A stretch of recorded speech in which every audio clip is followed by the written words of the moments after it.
They don't want me to finish what I've started. If something happens to me, please don't let them get away with it. Words that shattered her but also steeled her. Words that transformed her grief into a weapon, because now Pamela knew her son had seen death circling. He had seen the predators closing in, and still he had pressed forward. And if he had died in pursuit of truth, then she would carry that pursuit for him. And when whispers of names began to emerge, names like Bill Cosby, once his mentor turned disgraced patriarch, names like Regina King, once his close colleague, whose presence in the days before his death now cast long shadows, names like Eddie Griffin, the comedian whose fall from spotlight seemed unrelated until border records placed him in Costa Rica at the same time. The internet became a cauldron of theories, voices connecting dots, timelines being redrawn, footage combed for clues, and while no official charges were made, the very association of those names with the case poured gasoline on the fire, because what could possibly unite such figures other than secrets too dangerous to expose?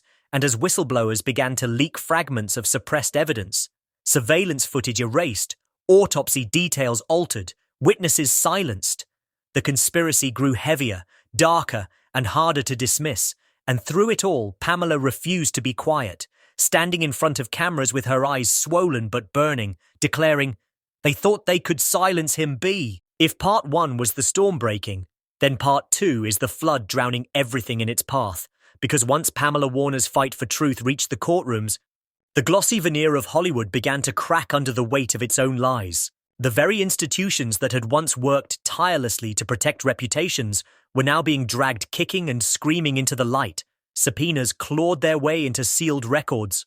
Lawyers in expensive suits fumbled to block testimony. And the public, watching every moment streamed and dissected online, became the jury of the century, fueling the viral hashtag #BehindTheCurtain, a phrase pulled directly from Malcolm's coded notes that referred to an unseen archive of footage, interviews, and financial ledgers he had collected. An archive that had vanished after his death but whose whispers now guided the movements of anonymous hackers, insiders, and whistleblowers, until fragments began appearing online, fragments that chilled anyone who saw them. A grainy clip of a Hollywood executive confessing to settlements paid out to silence young actors, a ledger showing transfers from shadow corporations tied to big-name studios, an audio recording of Malcolm himself, weary but unbroken, saying, "If you're seeing this, I might already be gone, but know this, they can't hide forever." A recording that became the rallying cry for Pamela's movement, played on repeat at vigils, marches, and during interviews where Pamela, clutching her son's picture, demanded the Department of Justice intervene. And while the media tried to smear her as delusional, calling her a grieving mother clinging to conspiracy, the people refused to let go, because the evidence was mounting too quickly, too violently, for denial to hold. And then came the courtroom moment that froze time. A USB drive anonymously mailed to Pamela's legal team, delivered in a plain envelope with no return address, marked only with a single word scrawled in Sharpie, truth. And when the drive was inserted into the court's evidence system, what poured across the screens was not rumor, but revelation, a compilation of hidden footage showing Malcolm in his final days, meeting in dimly lit rooms with whistleblowers, cataloguing testimonies from victims whose faces were blurred but whose voices cracked with the weight of trauma. And in one chilling frame, a hotel security camera showed Malcolm the night before his death, being followed by two men in dark clothing whose faces were concealed but whose silhouettes bore chilling resemblance to individuals connected to the very names Pamela had cried out against. And the courtroom erupted, gasps, screams, reporters rushing out to break the headlines, and the judge, visibly shaken, called for recess. But by then the footage was already ripped and spreading online faster than it could be contained, shattering the carefully built walls of silence. Because now the people had seen with their own eyes that Malcolm had been hunted. And within days, protests escalated from candlelight vigils to mass demonstrations outside studio headquarters. Chants of "Justice for Malcolm" thundering against glass towers that had long seemed untouchable. And in the chaos, Hollywood scrambled, issuing denials, producing alibis, even attempting to flood the internet with counter-narratives. But nothing could erase what had been seen. Nothing could undo the image of Malcolm's terrified but determined face, staring into the lens of his hidden camera, whispering, If I don't make it, promise me you'll finish this. Words that Pamela carried like sacred scripture, repeating them in interviews, at rallies, in front of Congress when she was finally called to testify, her voice cracking but unyielding as she declared, "My son died trying to tell you the truth, and I will not rest until every name in his notes is exposed." And that testimony, televised live, sparked one of the largest public petitions in modern history, millions demanding independent investigation, millions vowing to boycott studios. Pamela's battle reached a boiling point when the letter, the will, the toxicology, and the phone records were finally presented in court under mounting public pressure, forcing authorities to acknowledge what the world already knew, that Malcolm-Jamal Warner had not drowned by accident, that his life had been taken deliberately, and that his mother's unwavering determination had cracked open one of the darkest conspiracies in Hollywood history. But even as the courtrooms filled with lawyers and journalists, the central questions remained. Who had given the order? Who had poured the poison? And who had stood to gain from Malcolm's silence? And though the names whispered were some of the most untouchable in the industry, Pamela's fight was proof that even untouchable giants could bleed, and as she declared before cameras, "This is no longer just my fight. This is for every son and daughter stolen by lies, every truth." If Part 2 was the flood that shattered Hollywood's walls, Part 3 became the earthquake that cracked the very foundation of American justice. Because when the courtroom reconvened after the revelation of the USB drive, the trial was no longer about one grieving mother's allegations.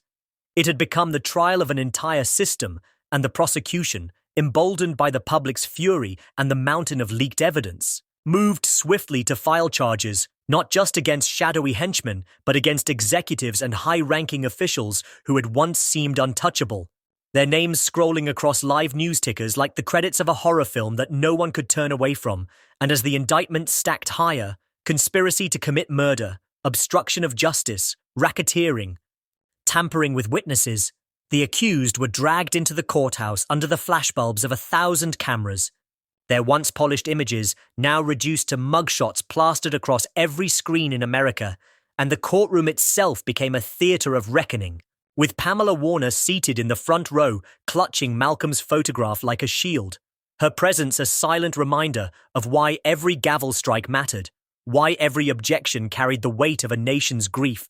And as testimony began, the world watched, transfixed, former assistants trembling on the stand as they described threats issued in late-night phone calls, accountants admitting to falsifying ledgers at the direction of powerful bosses, even security guards who confessed to deleting surveillance tapes from the night Malcolm died, their voices cracking under the pressure of finally speaking the truth, and each revelation tore another stitch from the fabric of the cover-up, until the court was drenched in confessions that left jurors pale and reporters sprinting out the doors to feed the public's insatiable demand for answers. But what shook the world most was not the witnesses. It was the defense, because when the accused realized the walls were closing in, they turned on each other, executives pointing fingers at producers, producers blaming politicians, politicians dragging in studio heads, until the courtroom devolved into a grotesque spectacle of betrayal where the powerful cannibalized each other in desperate bids to survive. And Pamela, watching from her seat, realized she was not just fighting for Malcolm anymore. She was watching the collapse of an empire that had once seemed indestructible, but was now rotting in real time under the heat of truth. And outside the courthouse, thousands gathered daily, their chants shaking the marble walls, their signs demanding life sentences, their tears and anger flowing together into a movement too vast to be ignored. And when the judge finally called for closing arguments, the world stopped to listen. Prosecutors painting Malcolm not just as a victim, but as a whistleblower murdered for daring to speak, urging the jury to deliver a verdict that would echo across history, while defense attorneys scrambled to salvage scraps of credibility, arguing technicalities, jurisdiction, anything to distract from the tidal wave of evidence drowning their clients. But the jury saw through it, their faces etched with the burden of knowing the whole world awaited their decision. And when they finally returned, the silence in the courtroom was deafening, cameras capturing every twitch of Pamela's face as the foreman read the verdicts one by one. Guilty of conspiracy, guilty of obstruction, guilty of racketeering, guilty of second-degree murder. The word guilty hammering the air like gunshots. And with each pronouncement, Pamela's tears flowed.